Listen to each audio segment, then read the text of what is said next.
quinta, onde os versos finais dos 18 a 31 serão considerados. E aqui, irmãos, é uma coisa interessante, uma história bem esquisita, né, que envolve Zípora. E muita gente fica chocada e muita gente não compreende o que aconteceu. Aqui então nos é dito que Moisés veio a Jétro, e uma coisa bonita, o verso 18, né? Ele compartilhou com Jétro o que havia acontecido e disse: olha, eu preciso ir. E Jétro disse: vá em paz. E disse também o Senhor a Moisés: então agora volta para o Egito. E o verso 20 nos diz que Moisés tomou sua mulher, os seus filhos, e foram com um jumento, colocou-os no jumento, e ele levava na mão a vara. Olha que coisa, tudo que Moisés tinha para libertar o povo de Deus era uma vara, era um cajado. Olha que coisa, que lição preciosa, irmãos, da manifestação do poder de Deus. O povo seria libertado não pelo poder de um homem, não pela sabedoria de um homem, não pela habilidade de um guerreiro treinado na maior nação do mundo, mas seria libertado pelo Deus Todo-Poderoso. Um Deus que sabe e ouve ver a aflição do povo, um Deus que conhece, que tem o domínio sobre a marcha e contra-marcha das nações. Aqui, pela primeira vez, é dito que Faraó iria endurecer o coração. Irmãos, não tenho condições de, nessa lição, nós vamos voltar a isso, mas vamos guardar o nosso julgamento desse assunto. Deus não endureceu o coração de Faraó, ele escolheu agir assim. Eu só vou citar uma coisa: lembremos da parábola da semente. A semente foi a mesma semente lançada pelo mesmo semeador e pela mesma forma de semear. Mas os solos diferentes revelaram as escolhas feitas pelas pessoas. Vamos ficar só com isso, depois, mais à frente, nós voltaremos a esse assunto. Então, aqui o verso 23, interessante: deixa meu filho ir para que me sirva. Olha que interessante, Deus já estava tocando mostrando para Faraó que Israel era como um filho para ele era o meu primogênito que depois seria alvo do castigo de Deus. Então, os versos 24 a 26 diz que Moisés fez uma parada aqui numa estalagem, mas possivelmente um lugar para parar, um local onde as pessoas costumavam parar, e ele encontrou o Senhor e o quis matar. Aqui essa é uma expressão muito forte. O anjo do Senhor aqui se manifesta para demonstrar o desagrado de Deus com respeito a uma atitude de Moisés e Zípora em não terem circuncidado, muito possivelmente, o filho Eliezer. Lembre-se que Moisés tinha 2 filhos, o Gerson, cujo nome significa desterro, lançar fora.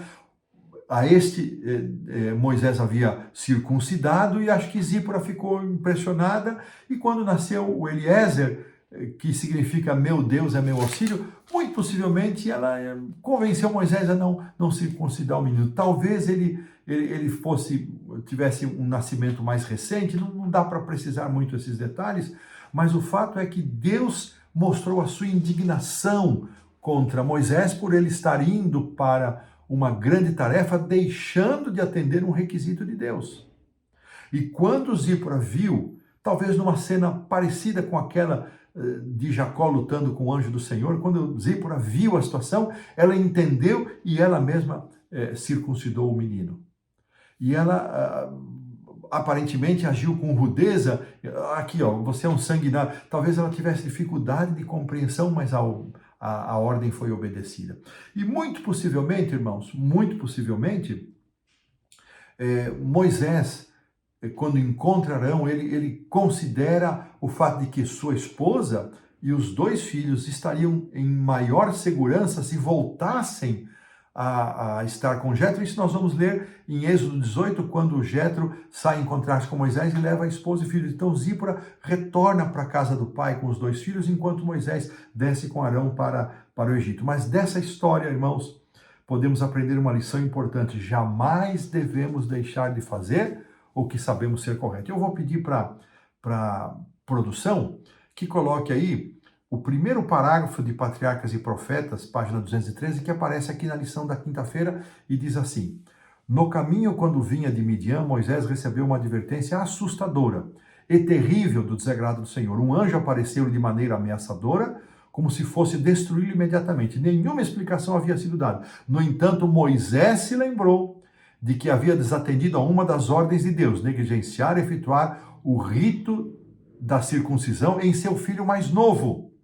Deixara de satisfazer a condição pela qual seu filho poderia ter direito às bênçãos da aliança com Israel, e tal negligência por parte do dirigente escolhido de Israel diminuiria a força dos preceitos divinos sobre o povo. Olha que coisa. E aí vem um segundo parágrafo do mesmo texto, que, temendo pela vida do marido, Zípora, ela mesma realiza o rito, e dessa maneira Moisés segue o seu caminho, a sua missão, porque ele estaria em circunstância que ele precisaria estar em total harmonia com Deus. No entanto, enquanto um dever estivesse negligenciado, um dever conhecido, ele não estaria totalmente livre de perigo. Olha que coisa, irmãos, que lição para nós. Será que nós estamos vivendo integralmente na luz que nós recebemos de Deus?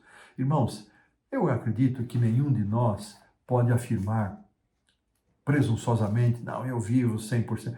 Nós somos humanos, pecadores e falhos, mas a nossa disposição deve ser para esta direção.